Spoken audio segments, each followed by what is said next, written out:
Lanza, un hombre de la palabra. Lanza es poeta, un doctor en filosofía, un artista y un escritor sublime, pero es ante todo la figura de un hombre de la palabra. Palabra que da vida.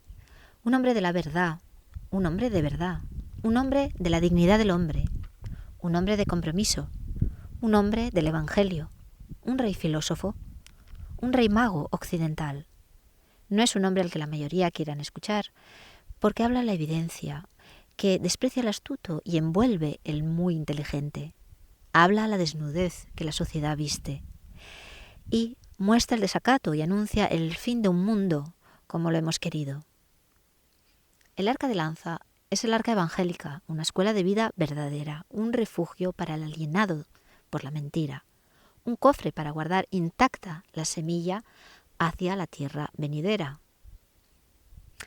Lanza recrea en esta arca lo que es la educación, el trabajo, la economía, sin violencia, y las relaciones entre personas dignas de ser humanas, apartando todo lo que nos debilita y envilece, nos aleja de nuestra esencia, conduciéndonos al error y a la violencia, liberando la fuerza, practicando todo lo que nos mantiene despiertos y nos coloca en el justo lugar en acuerdo con la armonía, el orden universal, no el orden social, liberando así el gozo, obedeciendo a todo lo que la nobleza del corazón manda, liberando así la auténtica paz.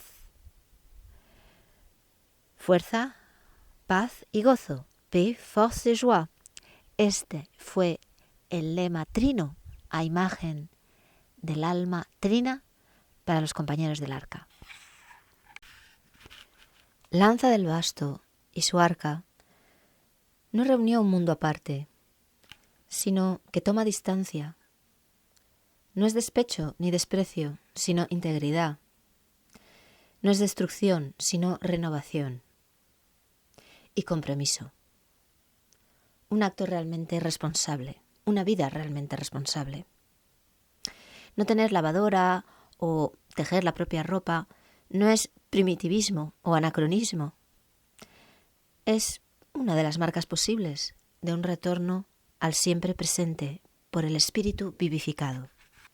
Con este apóstol de la no violencia hemos traído de Oriente una vez más el espíritu a un Occidente desde siglos descristianizado. Tomó la palabra no violencia como la usaba Gandhi para volver a hacer brillar la llama de la doctrina eterna y el fundamento del yoga en Occidente, como un rodeo para regresar a nosotros mismos y a la ley evangélica de libertad. Tan lejos estábamos ya de ello a principios del siglo XX que fueron posibles todos los holocaustos y crímenes contra la humanidad del siglo XX. Mientras, en la India, todavía se venera a los dioses, se tiene por sagrado ríos y templos, así como ciertos estados de conciencia y vidas contemplativas. Solo la religión de la verdad, sin embargo, puede unir a musulmanes e hindúes, o establecer un cristianismo auténtico. Raros son los hombres que lo comprenden y más raros aún quienes lo practican. No tienen nacionalidad, época ni religión.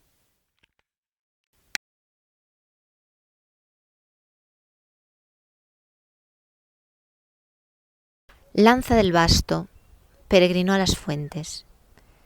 Quiso ir a conocer el hombre de su siglo, Gandhi, y se convirtió en su discípulo. Escribe: no se entenderá nada de la política de Gandhi si se ignora que el fin de su política no es una victoria política, sino espiritual. Quien salva su alma no sirve solamente al sí mismo. La división que subsiste entre los cuerpos no separa las almas. Quien salva su alma, salva en verdad el alma. Acumula un bien que pertenece a todos. Basta que los demás se den cuenta para beneficiarse de ello. Aquel que parte del otro extremo y se aplica en servir a los demás, salva su alma. Los hindúes llaman a este tipo de hombre un karma yogi, un asceta de la acción. Lo representan como un sabio asentado en la pose de la meditación y empuñando una espada. Gobernar puede ser una manera de servir al otro y de salvar su alma. Echar de la India a los ingleses sería una ambición bien mezquina y banal para un sabio tan grande como Gandhi. Su fin es liberar al pueblo de sus males, de los cuales los ingleses son el menor y el más aparente. Su fin es liberar al alma de la ignorancia. Vivir, es decir, intentar la verdad. He aquí ante mis ojos al único que en el desierto de este siglo ha mostrado un asomo de verdor. Ha venido a mostrarnos el poder en esta tierra de la inocencia absoluta. Ha venido a probar que puede detener las máquinas, plantar cara a los cañones, poner en peligro un imperio. Ha venido a esta tierra a traernos esta nueva del más allá, donde nada cambia. En verdad nosotros los cristianos la conocíamos desde siempre, pero se había quedado tan sin par, tan extrañamente contraria a todo lo que el mundo y los hombres nos han enseñado, que no sabíamos qué hacer con ella. La guardábamos entre los muros de la iglesia y en la sombra del corazón. Ha hecho falta que él, el hindú, viniese a enseñarnos lo que sabíamos desde siempre. Por desgracia, esta verdad sigue siéndonos tan extraña en tierras cristianas. La no violencia es una manera de hacer que deriva de una manera de ser. Empieza por un camino de transformación personal, extendiéndose a las relaciones con todos los demás seres vivientes. Se aplica en todo ámbito de la actividad humana. En todos es camino de coherencia y de unidad de vida entre pensar, decir y actuar. Es una lucha comprometida por restaurar la justicia, llevada con respeto hacia el adversario, con dignidad e inteligencia creativa. No violencia no es pacifismo. Es otro nombre para la antigua ley eterna, aquella sobre la que versaron los antiguos rishis, los sabios de la India y grandes maestros del amor como Jesucristo o Buda. Una alineación consciente con el orden cósmico universal por encima de las leyes y convenios humanos, si entran en contradicción sobre todo. Por encima de todo artificio, porque es un orden natural. Apunta a la raíz del mal y se compromete con el cambio, porque en la raíz se encuentra el antes al bien y al mal relativos, un lugar de vida intacto al que se puede regresar interiormente y actuar desde allí. Adheridos a lo que Gandhi llamó la fuerza de la verdad, Satyagraha. No es pues pacifismo, que solo trata de paliar las consecuencias negativas, los efectos, digámoslo así, tomando medidas temporales y superficiales finalmente. No, la no violencia se remonta a la raíz, a la causa, para evitar que se reproduzca un mal. Respeta siempre al adversario y apunta a la conciencia del hombre para que despierte del error y por sí mismo modifique su conducta en favor de la vida, vale decir, del amor, con A mayúscula, la sustancia del universo, y no de los intereses cruzados, personales y colectivos.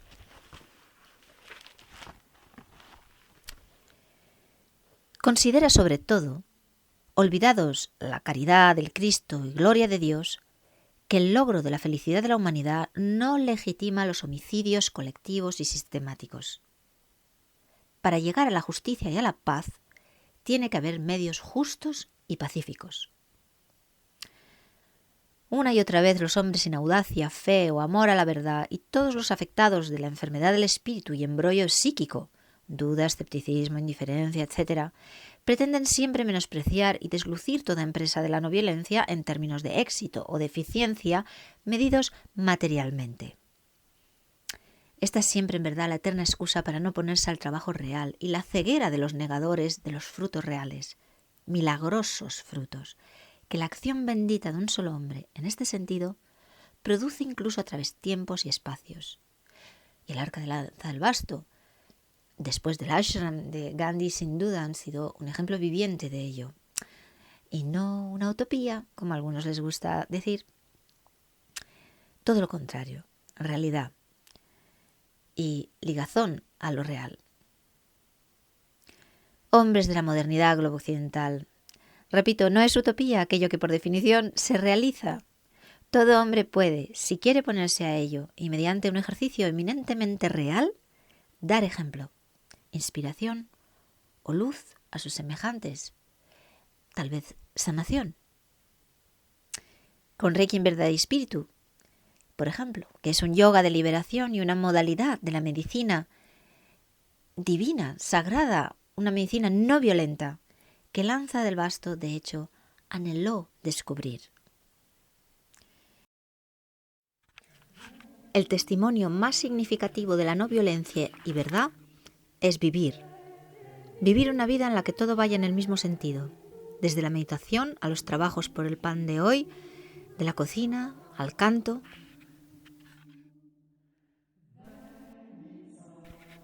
Prière commune de l'Arche.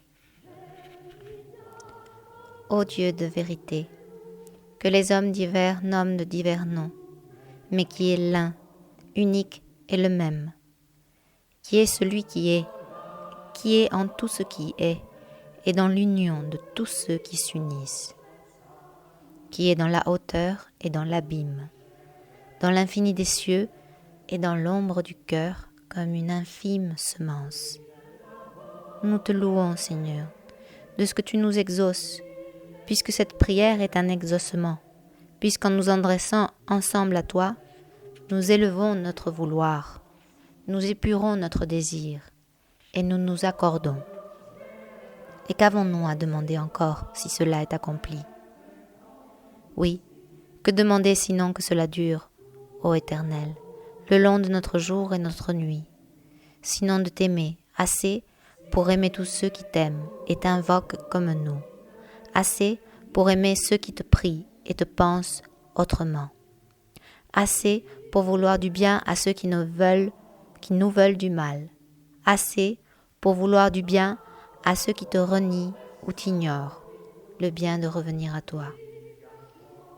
Donne-nous l'intelligence de ta loi, Seigneur, le respect émerveillé et miséricordieux de tout ce qui vit, l'amour sans revers de haine, la force et la joie de la paix. Amén. Gandhi dijo: la no violencia no es algo que se realice mecánicamente, es la más alta cualidad del corazón. No es fácil caminar sobre su filo cortante en un mundo lleno de fraude y de odio. La riqueza no ayuda, la ira te aleja de ella, el orgullo la devora, la gula y la lujuria la ofuscan, la mentira la vacía. Toda prisa injustificada la compromete. La no violencia y la verdad están tan entrelazadas que no se puede separar la una de la otra. Son como las dos caras de un disco sin espesor ni grabado. La verdad es el fin, la no violencia es el medio. La no violencia implica el respeto de toda vida, dijo Lanza del Basto, especialmente la humana. Tratar de no abusar a nadie y que nadie abuse de uno. La no violencia concierne todo ámbito de la vida humana. En economía es una economía sin presión ni abuso, una actividad que no se apoya en el ejercicio de poder y sea sin privilegios, sin explotación ni servidumbre. En justicia, una justicia no violenta es sin castigos o con castigos sin violencia. También hay una agricultura y crianza sin violencia, y una dieta sin violencia, y una educación no violenta, y por supuesto, una medicina y psiquiatría sin violencia. Y esto empieza por uno mismo, en pensamiento, palabra y obra. La no violencia es lo contrario tanto de la violencia como de la tibieza o buenismo. Consiste en amar al enemigo en combate. La no violencia tiene por condición preliminar el poder de golpear. Se ha de tener la potencia para renunciar a ella. Es servir la paz verdadera. El no violento no es ni blando ni duro, es el pacífico, aquel salomónico, bienaventurado del Evangelio. Es aquel que no se deja arrastrar ni forzar a hacer cualquier cosa. Es aquel que actúa con un espíritu de sabiduría, bondad, justicia, moderación, sobriedad y prudencia. Cuando poseerán la tierra. Cuando los duros se hayan destruido los unos a los otros, decía Lanza del Basto. Es importante comprender que no es resistencia pasiva, es incluso más activa que la resistencia violenta. La preparación regular a la no violencia es la iniciación a la vida interior, conocimiento y posesión de sí, con miras al don de sí. El campo de batalla de la no violencia, decía Vinoba, es el corazón del hombre. La guerra no es algo que nos cae encima por desgracia, no. La guerra es algo que se nos cae encima como una de las bombas que lanza. Es algo fabricado y querido por los hombres. El cielo es mucho más generoso que el hombre y espera su colaboración como la tierra sembrada, la lluvia. La violencia no es la fuerza. La violencia es el abuso de la fuerza o fuerza ninguna. La violencia es lo que viola el orden armonioso de las cosas, por ejemplo, el acumular bienes y defenderlos. La bomba atómica no es defensiva en modo alguno, es enteramente ofensiva. La violencia forma parte de las estructuras mismas de nuestras sociedades y de esta civilización, y es por esto, por una contradicción interna, que se está destruyendo a sí misma esta civilización. Está la violencia ilegítima y la violencia legal, que es la peor de las violencias. Nuestra justicia aplica el devolver mal por mal. ¿Puede haber algo más injusto? Está en el poder, que es el imponer su voluntad al otro, y la violencia de la verdad, que es la mentira. Por violentos no nos referimos solo a ladrones y criminales, no. Hay una fatalidad dentro de esta civilización y nuestros sistemas que hemos elegido y que hay que saber. Me han tendido una trampa por este camino. Se acongojaba el salmista, esperando en el Señor. La no violencia empieza por uno mismo y en todo acto de nuestra vida. Es la reorientación en la canalización de las emociones y pensamientos negativos, de nuestra violencia corporal, verbal y mental.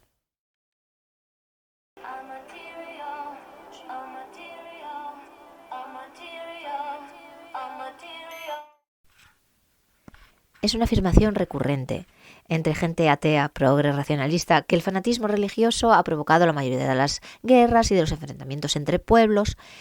Sin embargo, no parecen percatarse de que la guerra, que es básicamente un negocio, que es movida por intereses materiales, cuando no ideológicos, que es una plaga, como lo desarrolla, y os recomiendo la lectura de las 4 plagas de Lanza del Basto, una de esas creadas por el hombre, es la guerra precisamente, pues puede ser, se olvidan de que puede ser de una crudeza racionalista brutal. Y no se me ocurre más racionalista que la estrategia de exterminio y dominio mundial del nazismo. Ejemplo del uso de la tecnología, de la organización, del protocolo y de la experimentación científicas y médicas en una forma, desde luego, aberrante y sin asomo de religiosidad ninguna. Aunque quieran atribuirle la mística de la búsqueda del Grial para relacionarlo precisamente con el fanatismo religioso. Pero la búsqueda del Grial en una persona como Hitler rinde cuenta de lo que siempre he dicho, que son las dos caras de la misma moneda, el racionalismo y la superstición. Pues ninguno corresponden al conocimiento, en este caso a la religiosidad verdaderos. En Hitler la búsqueda del Grial es una búsqueda material y supersticiosa. Y aquí voy a citar una visión muy interesante, muy directa, de Guillem Kazak, que es terapeuta enseñante eseniano, que nos recuerda que hoy vivimos, bañamos en ideas nazis o nazoides, esas que promulgó Hitler. Y no solo nos referimos a la persona de Hitler, sino realmente a lo que, ¿no?, lo que coaguló, ¿no? Había millones de Hitlers pensando lo mismo, solo que él tuvo el valor de decirlo en alto y de llegar hasta el final, ¿no?, en actos, hasta el final de su pensamiento, ¿no? Entonces, Guillem nos dice con razón que las ideas de Hitler no perdieron la guerra. La gran victoria de Hitler fue precisamente esa visión terrorífica nazi sobre la no igualdad entre hombres. Hay razas, algunas son inferiores y hay que seleccionar e incluso eliminar las inferiores. Y esto lo hacemos con los cereales, los animales, las frutas, los peces. Nos recuerda Guillem, seleccionamos, eliminamos lo que no nos conviene e incluso hemos llegado a cambiar los genes, porque la ciencia nos permite dominar la materia, dominar el mundo, hasta tal punto que verdaderamente estamos en esa cruzada en la que el mismo Hitler expresaba, la de una ciencia ateísta, materialista, que pretende vencer el mundo, y vencer la enfermedad y hasta la muerte, de unas maneras que ya hemos visto cuáles son sus resultados, ¿no? Porque la gran victoria de Hitler puede simbolizarse, como dice Guillem, en esa bomba atómica, por un lado, y en la genética, por otro.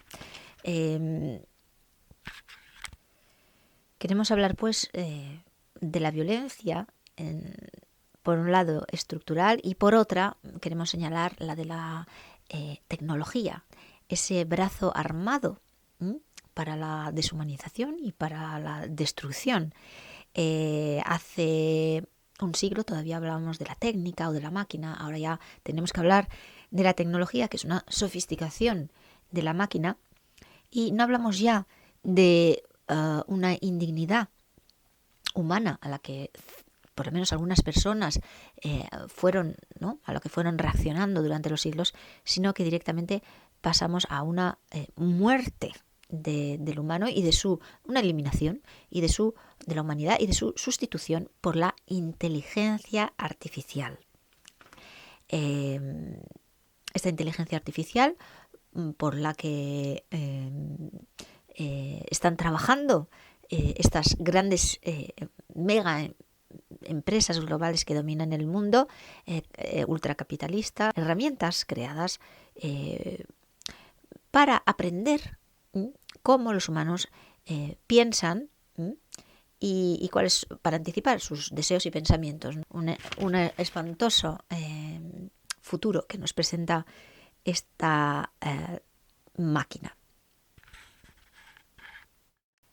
Lo peor de todo es que se ha zampado ya, como las máquinas comecocos, se me ocurre pensarlo, visualizarlo de esta manera, una enormísima mayoría de seres humanos, sobre todo el planeta global, que hace que cuando alguien tiene algo, vamos a decir, algún rechazo, algún discurso desafiante en contra de la máquina,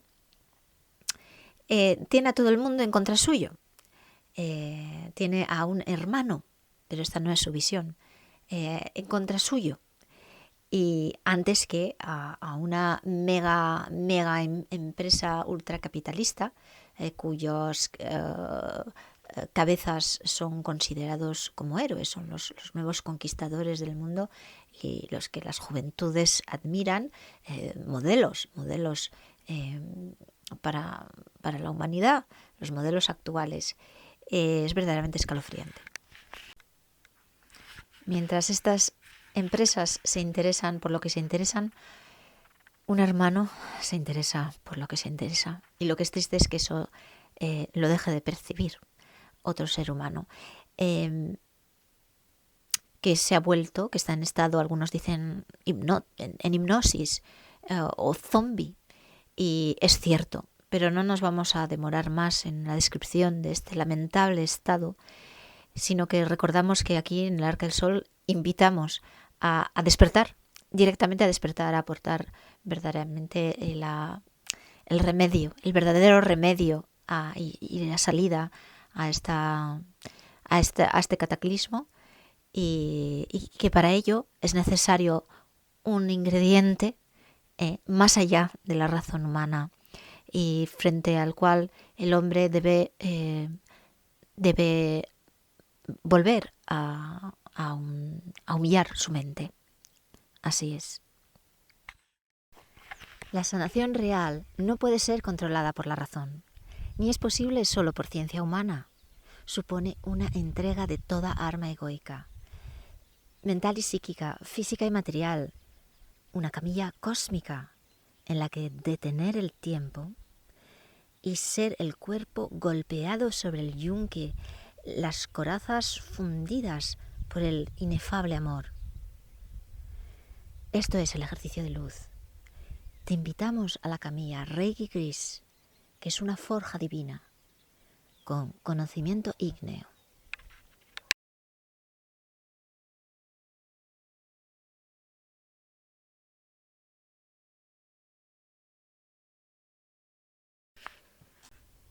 De las seducciones de la máquina que ya señaló en la primera mitad del siglo XX Lanza del Basto, 3 de ellas: te haré ganar tiempo. Y no vivió jamás el hombre entre tanto ajetreo y con prisas y estrés. La segunda: te ahorraré penosas labores. Y justo entró en el engranaje infernal de industrias colosales. Te otorgaré el bienestar. Esa fue la tercera que señaló Lanza del Basto. Y aquí el aire pestilente nos dice la vista obstruida, petardeos y empujones, embarazos y preocupaciones, toneladas de baratijas y comida enlatada, etcétera, etcétera. Y quiero añadir depresiones, trastornos mentales y tumores en abundancia, niños sin atención y abuelos incontrolables, y un arsenal generalizado de fármacos. También quisiera añadir una cuarta seducción, cuarta y final: te daré la libertad. Y si el alma, como se dice, está encerrada en la prisión del cuerpo, ahora además está encapsulada en una inframateria que es la prisión y la escafandra tecnológicas, con lo cual la liberación es mucho más difícil. No hay quien no cante las bondades de la tecnología. Dicen que salva vidas, que reúne gentes, etcétera, etcétera. Pero ¿estamos seguros? ¿Y a costa de qué? ¿En sustitución a qué? ¿Y surgido por qué? Pienso más bien que matamos la vida, separamos las almas y luego queremos curarlas y reunirlas con tecnología o regularlas a través de decretos. Llegamos a pensar en operarlas a distancia. Mientras puntuamos cuerpos, casamos cadáveres a través de la tecnología.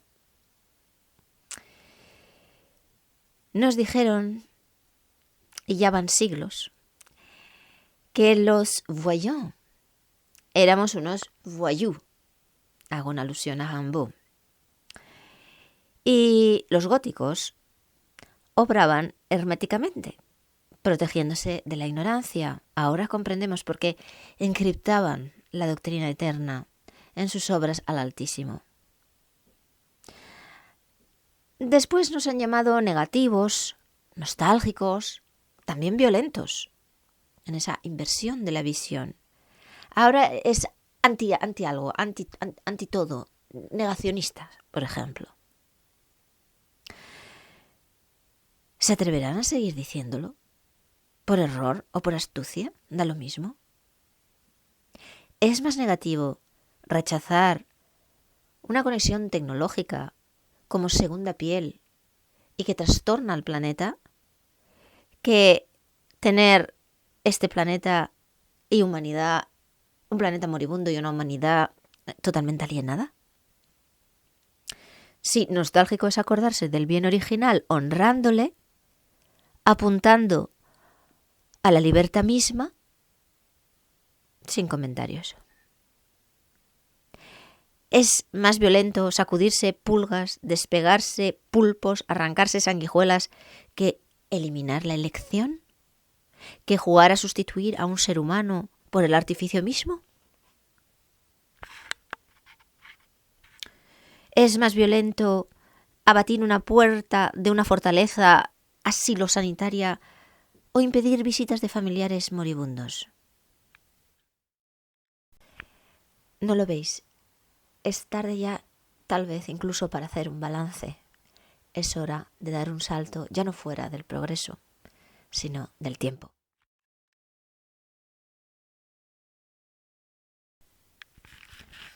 San Roque es apodado Mariscal de la Peste. Le escribí: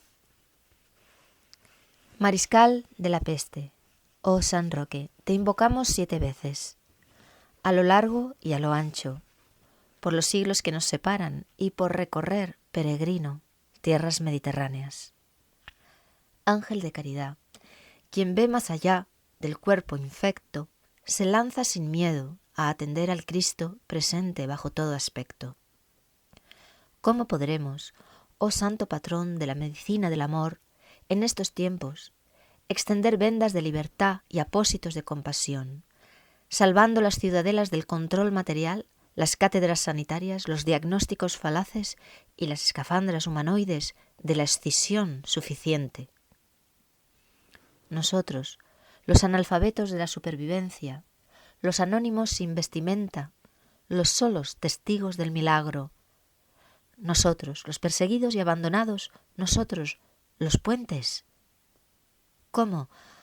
Oh, depositar el sello de amor más fuerte que la muerte.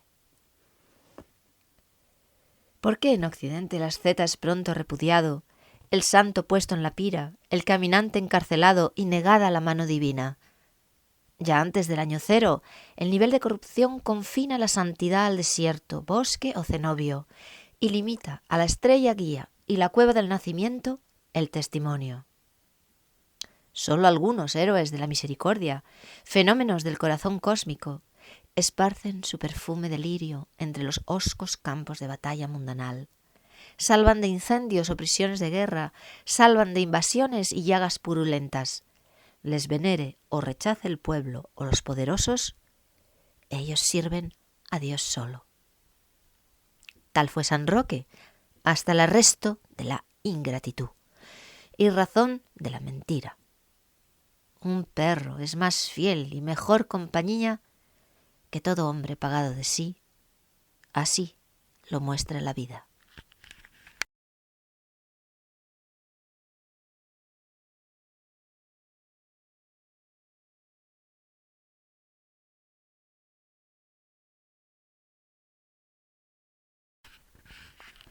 Escribe en Jerusalén William Blake: vuelvo la mirada hacia las escuelas y universidades de Europa y veo allí el telar de Locke y su trama, causa de horribles estragos bañado por las ruedas hidráulicas de Newton.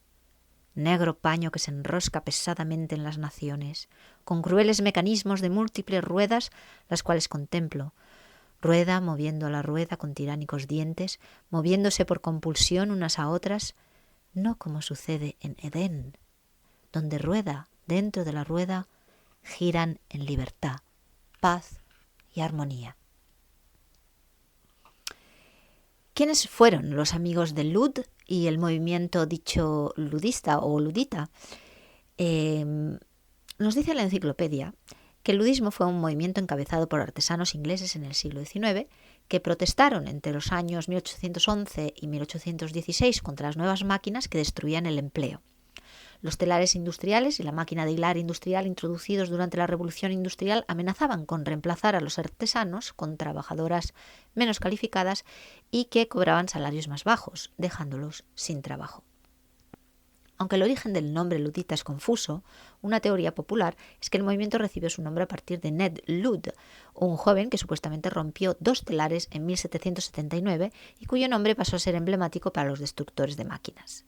Sin embargo, nosotros pensamos que, o bien por astucia, o bien por desviación del pensamiento más contemporáneo, o por ignorancia, y podríamos decir también, tal vez, por un desalme racionalista de nuestra raza moderna, se ha limitado el sentido de este movimiento a una oposición social debido a la pérdida de empleo. Pensamos, y por lo menos queremos utilizar esta palabra en un sentido más amplio, lo del ludismo, este concepto, pensamos que va mucho más allá y se manifestaba de forma natural, espontánea y humana en muchas almas con conciencia, vamos a decirlo así, sensibles, lúcidas, en cuanto al mal humano, a la deshumanización y también al mal, evidentemente, espiritual, metafísico, que acarreaba el desarrollo de la técnica en detrimento de lo humano. Esto se puede sentir a un nivel moral, a un nivel psíquico, a nivel energético, a nivel etérico. Nosotros, en todo caso, lo tomamos en este sentido más profundo. Y con ludismo nos vamos a referir siempre, en general, a cualquier movimiento con arraigo en el alma humana de cuestionamiento y rechazo a la máquina. Es evidente que se ha tendido a desvalorizar hasta la anulación este movimiento, de manera que, fíjense, lo rechazado resulta ser ahora mismo una persona que lo rechaza en lugar de un instrumento cuestionable. Los intereses de tal tendencia también son evidentes hoy día.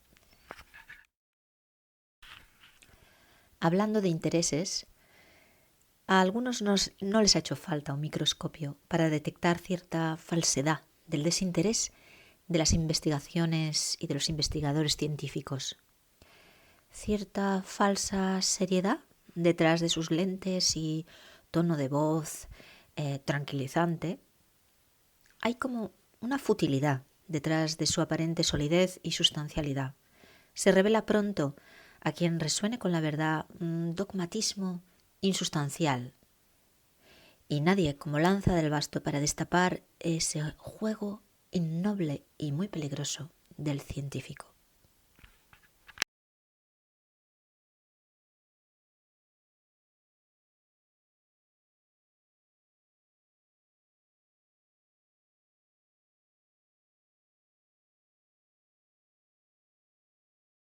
El pensador cristiano citado llega a preguntarse si toda nuestra técnica no será, en cierto sentido, técnica de envilecimiento, y le parece que no puede dejar de serlo para todos aquellos que se aprovechan de sus facilidades sin hallarse en condiciones de comprenderla y, por lo tanto, de elevarse a su altura.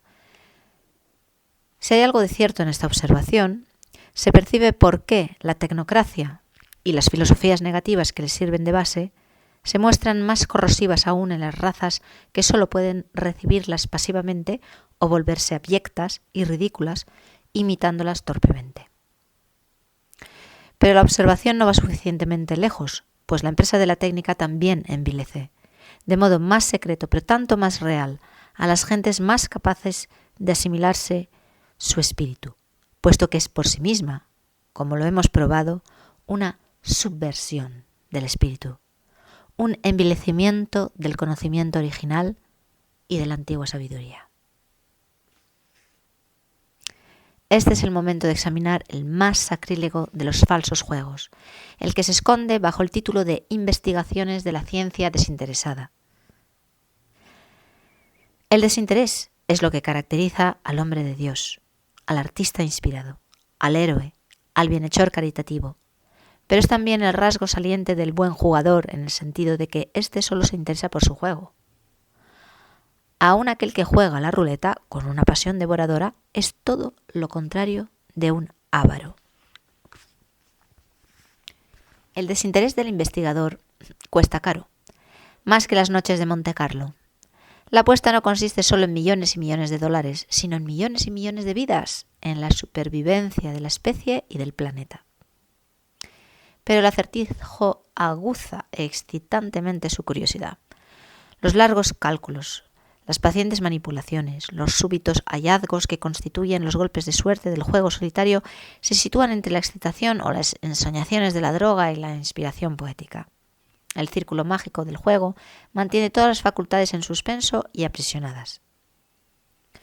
Un célebre profesor de Göttingen tropezó con una raíz cuadrada o con un ciclotrón y cayó de bruces en la calle. Los transeúntes se precipitaron para levantarlo, pero el profesor tomó a mal la indiscreción. ¿No ven ustedes que estoy reflexionando?, exclamó. Sin embargo, era evidente.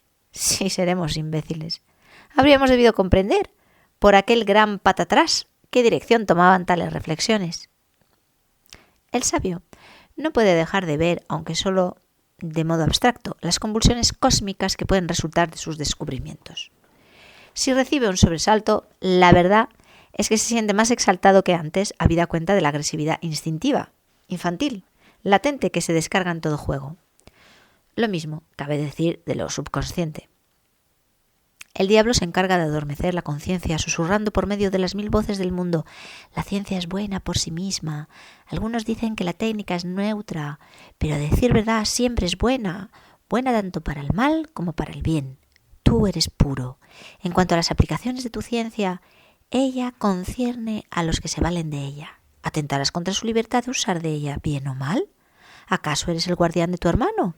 Tú estás por encima de la refriega, por encima del juicio. Tienes, como los dioses, la vida y la muerte en la mano. Como quiera que sea, este ángel de pureza necesita mucho dinero. Los aparatos, las instalaciones, las bibliotecas son juguetes costosos. Primero se produce la aproximación entre aquel alto desinterés y los intereses bastardos, y por último se consuma una fusión indisoluble entre ellos. En una palabra, el gobierno y las grandes firmas comparten a la prostituta.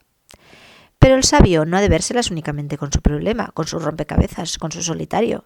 Existen también los otros jugadores, los queridos cofrades a quienes es preciso tomar la delantera. Todos los golpes bajos son buenos, todas las zancadillas, con tal de llegar antes a la meta. ¿A dónde? ¿Más lejos? Pero ¿y la meta? Más lejos aún. ¿Y la meta final? Más lejos que el vecino. Acaece así que se llega más lejos de lo que uno desearía, pues no hay meta, no hay llegada. Pero hay un fin, la caída. La competencia científica comienza a convertirse en un deporte internacional. Convocas en el circo del orbe terrestre a un público delirante para asistir a los concursos de los petardos de Plutón o de los cohetes contra el cielo. Y con la boca abierta, los ojos agrandados, las gentes admiran los Sputniks y los Luniks y nada ven. Resulta cómica la rabia y la desesperación de quienes no pudieron escupir los primeros su bolita a la luna, tanto como la gloria de quienes dicen haberlo logrado. El que ríe último ríe mejor. Estáis en la luna, buenas gentes, pero no sabéis de qué se trata. Sin embargo, ya veremos qué ocurre cuando llegue la hora de jugar el todo por el todo. Innecesario, es decir, que estas observaciones y otras sobre la ciencia no se refieren a las ciencias humanas, que no admiten otra aplicación que no sea filosófica o moral, como la historia, la arqueología, la filología, el estudio de los textos antiguos, de las religiones, de las artes, de las costumbres. Por lo demás, todas las ciencias, comenzando por las médicas, presentan un lado por el cual siguen siendo puras. Entre los sabios algunos abstuvieron de aplicarlas y el doctor Fausto no siempre firma el pacto explícitamente. Algunos son antes víctimas engañadas por el demonio que mercenarios y secuaces de éste. Sirva de testigo el pobre Einstein, hombre humilde, candoroso y dulce que reconoce el último día de su vida el fruto de su árbol y lanza un grito de espanto ante el abismo, advertencia suprema a quienes condujo al borde del precipicio. 18 sabios alemanes se negaron a vender al mundo a la muerte, otros vacilaron y a veces se resistieron y protestaron. La traición contra el espíritu, en la cual la mayor parte están complicados, no les es, por lo demás, imputable personalmente. Es el pecado de todo nuestro mundo. Después de pisotear el astro satélite, el astro que canaliza los influjos de todos los demás astros hacia Madre Tierra para la generación, ahora lo golpeamos con chatarra tecnológica fuera de control. Este es el resultado del camino de error, que en religión cristiana llamaron el pecado. Es la inversa del camino de verdad, de la verdad, que comienza con, fíjense, la integración de la luna filosófica, como lo dice nuestra tradición hermética. Reflexiónese sobre ello. A material,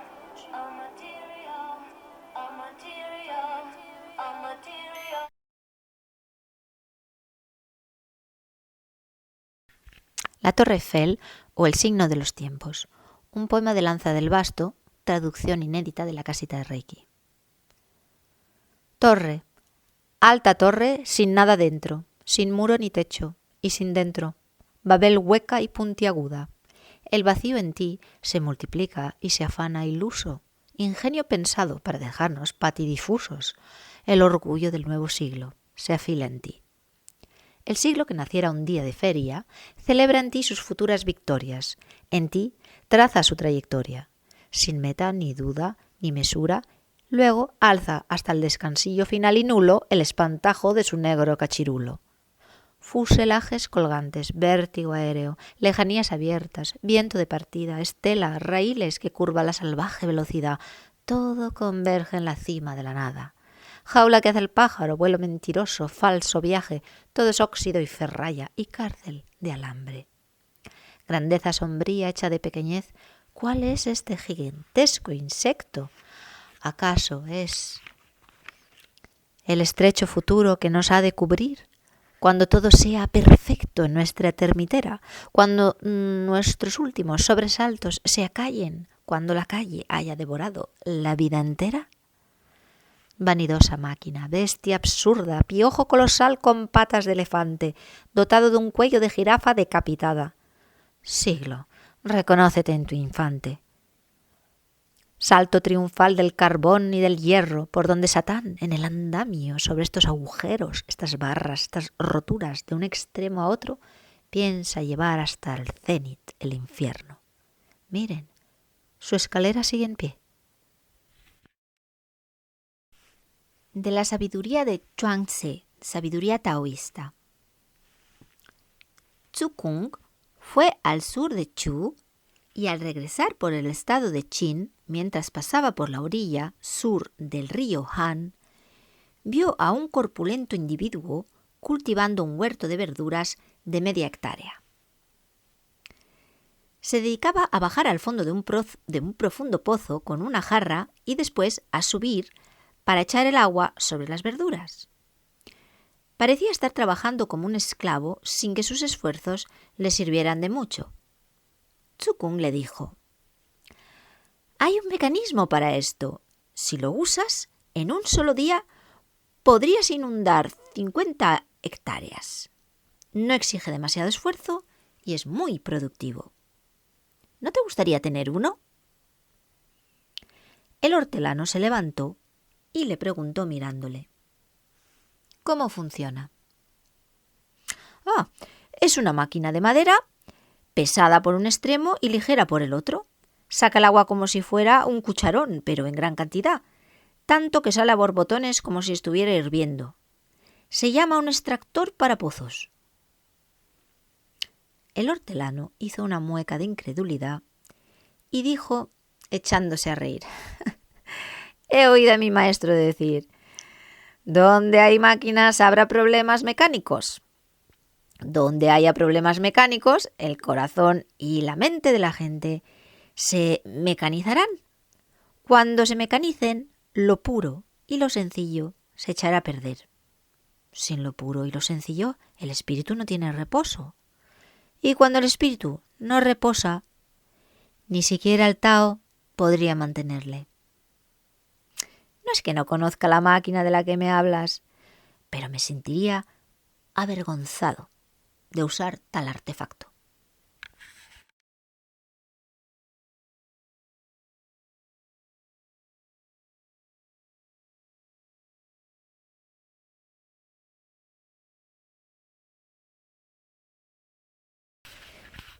No es posible negarnos, objetarán las gentes, que un uso razonable y limitado, que un progreso de la máquina debidamente dirigido, contribuiría a ese bien y a esa liberación sin exponer a la persona humana a los cataclismos apocalípticos que a muchos agrada prever. En efecto, si supiéramos utilizar la máquina en forma razonable y limitada, si pudiéramos dirigir su progreso, no habría ningún inconveniente. Podemos servirnos admirablemente de las máquinas, siempre que también sepamos prescindir de ellas. El propio Gandhi no tiene el menor escrúpulo en subir a un tren cuando tiene que ir a conferenciar con el virrey sobre asuntos del país. Si los ferrocarriles fueran abolidos, dice sonriendo, no lloraríamos esta pérdida. Si la máquina nos es útil, sirvámonos de ella, pero si nos es necesaria, entonces tenemos el deber urgente de arrojarla lejos de nosotros, pues es fatal que nos encadene y arrastre en su engranaje. Con tal que ni su fabricación ni su uso impliquen un abuso y una exaltación fanática, con tal que ninguna fatalidad presida su progreso, nos es permitido usarla como le era permitido al rey de la fábula desposar a su hermana, siempre que se mostrara capaz de cortarse el brazo sin pestañear. No olvidemos que el amo de todas las cosas espera de nosotros una prueba semejante para otorgarnos el permiso de jugar con fuego. La máquina encadena. La mano libera. Está demostrado que los bizantinos conocían el principio de la máquina de vapor. Más sabios que nosotros, supieron conservar al abrigo de esta competencia mortal sus corporaciones artesanas. Los chinos conocían desde hace siglos el secreto de la pólvora. Más inteligentes que nosotros, se contentaron con aplicarlo a los cohetes y a los fuegos de artificio. Se han encontrado edictos de Vespasiano que prohíben el uso de las máquinas. Dice que privan a los humildes de su trabajo y medios de subsistencia. La primera reacción de los tejedores de Manchester y Lyon, cuando los oficios mecánicos los redujeron a la desocupación y al hambre, fue asaltar las fábricas y destrozar la máquina enemiga. Pero después la máquina se vengó con amplitud. El hombre está vencido, 2 veces vencido, convencido. Ya no protesta, siquiera con el pensamiento. Y ahora somos como los mendigos que exhiben una llaga floreciente, fuente de provecho para ellos, objeto de orgullo entre colegas. La máquina ha conquistado al hombre. El hombre se ha vuelto máquina, funciona, ya no vive. Sus gestos, sus deseos, sus temores, sus amores y sus odios se mecanizan, sus gustos y sus opiniones. La educación de los niños, la actividad productora, el deporte y las diversiones, la aplicación de las leyes, la policía y la administración, el ejército y el gobierno, todo tiende a la inhumana perfección de la máquina. Cuando hayamos convertido el Estado en una máquina, ¿cómo hemos de impedir que un loco cualquiera se apodere del timón y lleve la máquina al precipicio? Cuando hayamos convertido el Estado en una máquina, nosotros mismos tendremos que servirle de carbón.